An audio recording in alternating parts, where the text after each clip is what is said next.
Isang napakagandang sandbar na lumilitaw lamang kapag low tide. Dagat na nagtataglay ng malakristal na linaw ng tubig. At isang kuweba na lumalampas sa dalampasigan. Yan ang mga natatagong ganda sa bayan ng Pagbilao, probinsya ng Quezon.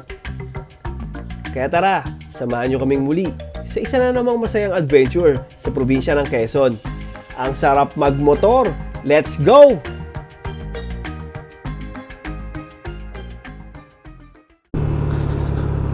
Barangay Ibabang Polo. Barangay Ibabang Polo, Pagbilao, Quezon. Pagbilao Grande Island National High School. Oo, nasa Pagbilao Grande Island na pala tayo. At dito nga sa Pagbilao Island ay nakilala namin si Kuya Henry, o mas kilala sa tawag na Kuya Box. Isa siyang bangkero ng isang bangkang panturista. Kaya siya yung makakasama natin papunta ng Cuevan Lampas at Bilaran Sandbar. At ngayon, sinusundan na natin si Kuya Box papunta sa bahay nila dahil doon na daw tayo magpapark, tsaka doon na din malapit yung sakayan natin ng bangka. Dito yan sa Barangay Ibabang Pulo, Ibabang Pulo, Pagbilao, Quezon. Sabi nasa 15 to 20 minutes lang yung boat ride natin papunta ng Cuevang Lampas tsaka ng Bilaran Sandbar. Oh, pasikot-sikot ah. Ito na yata natandaan yung palabas namin ah. Ito namin iiwan yung mga motor namin sa tindahan, sa tiyahe ni Kuya Box. So ngayon, sakay na tayo sa bangka. Ito na, kailangan natin maglakad mula doon sa bahay ni Kuya Box papunta doon sa naparadahan niya ng bangka. So lulusong na tayo kasi low tide ngayon, sayad yung bangka. Kaya need natin lumusong papunta doon sa bangka ni Kuya Box. Ayun yung bangka na sasakyan natin, oh. Sabi ni Kuya Box, 15 to 20 minutes lang daw yung biyahe natin sa bangka papuntang Cuevang Lampas.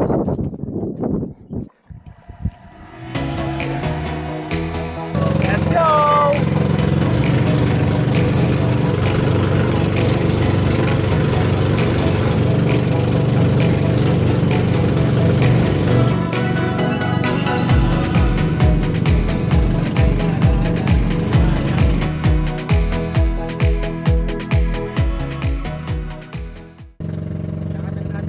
Wow, ganda oh!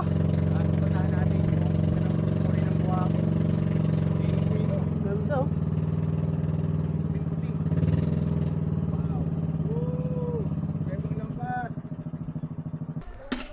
White sand talaga. Parang Palawan eh. Parang style Palawan.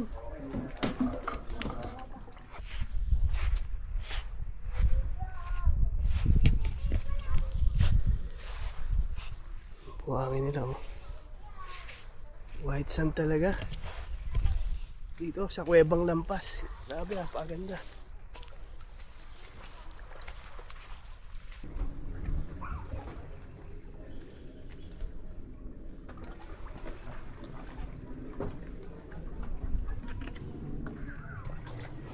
Ayan. Ito tayo sa hapon. Na Cueva. Natin sa labas mo ng itsura.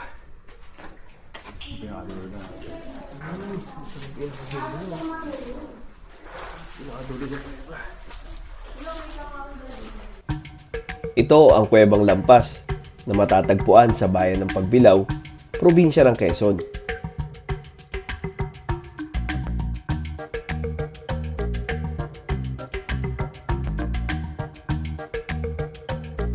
Isa itong tahimik at hindi pag-aarong nadidiskubreng destinasyon sa Timog Luzon.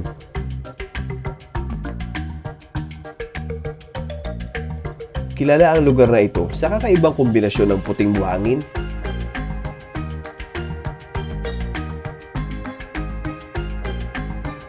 malinaw na tubig, at isang natural na kuweba na nakausli papunta sa dagat.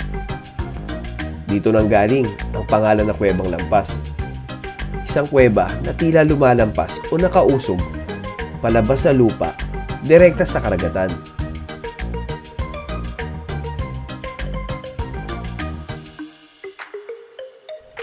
Sa tuwing low tide, mas nagiging accessible ang kuweba, kaya mas madali mo itong malilibot at mae-enjoy.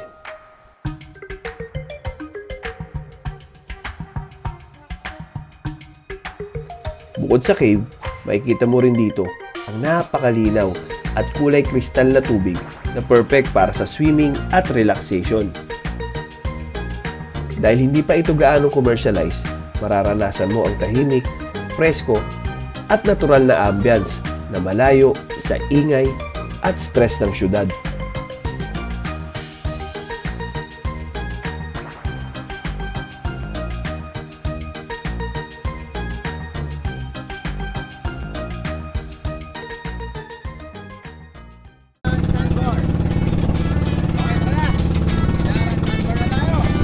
After natin pasyalan ang napakagandang kuwebang lampas, ngayon naman, pabiyahe na ang ating bangka papunta ng Pilaran Sandbar. Alright, let's go!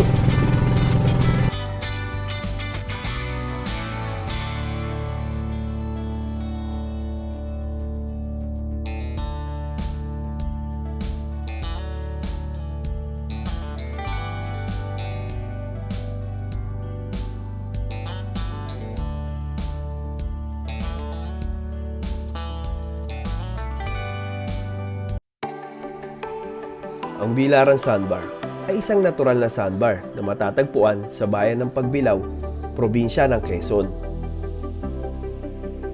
Importante din ang tamang timing sa pagpunta rito dahil lumilitaw lamang ang sandbar sa tuwing low tide.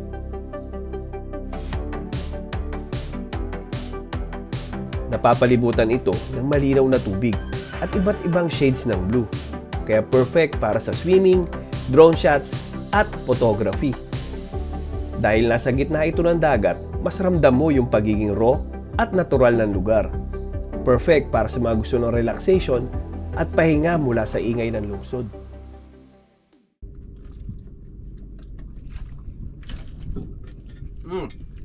Sarap. So, nagmerienda tayo dito ng turon nila. So, turon suka, tsaka buko. Yung turon 20 pesos, yung buko 40, no? Buko 40 pesos. At ayan na, umuulan na. Ay siya natin yung mga gamit natin. Eto na nga, inabot tayo. Biglang umulan ng malakas dito sa may Pilaran Sandbar. Hindi natin makakita yung mga isla na nakapaligid dito. Lakas ng ulan! Woo! So yung tubig ulan, malamig yung tubig ulan, pero yung tubig ng dagat maligam-gam.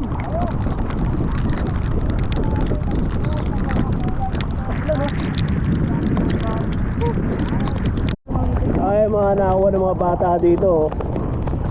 Malaking tahong, maliit na tahong. Ito buhay po, parang lapo-lapo. Umingat pa eh. Mga isda, may ano ba ito? Ikat? Ayan, sila oh. Sila nagtitinda ng turon sa buko. Ayan, dito kami nakabili sa kanila ng merienda.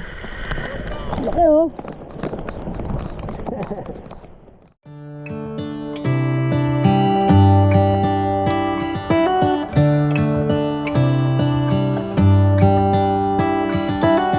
How come the stars come to shine when it's dark from so far away and show us where we are? What makes the sun go to sleep every night, and what's it dreaming of? I wonder.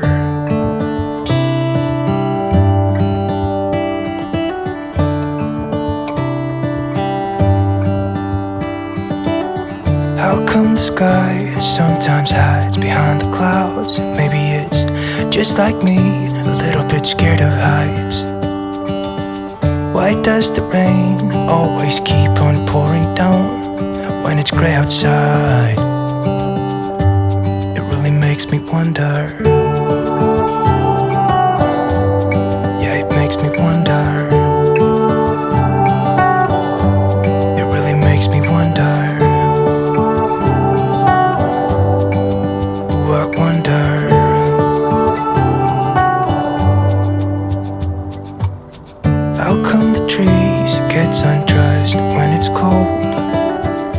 don't they miss the leaves they left behind?